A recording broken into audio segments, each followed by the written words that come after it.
Hi, I am Anna. Hello, I'm Ricardo. I'm Fer, and this is our video.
To help the planet, I try to take a bath fast. I also try to carpool whenever I can.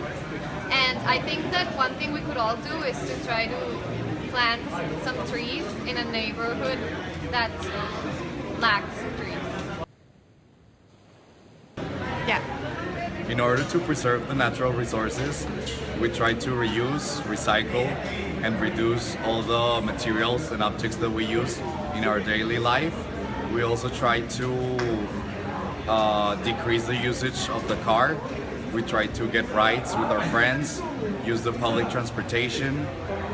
It is very important that when we leave our homes, we decrease the power supply, because even though if you're not using the electronic devices, the energy is still flowing, and this will affect the electricity in general.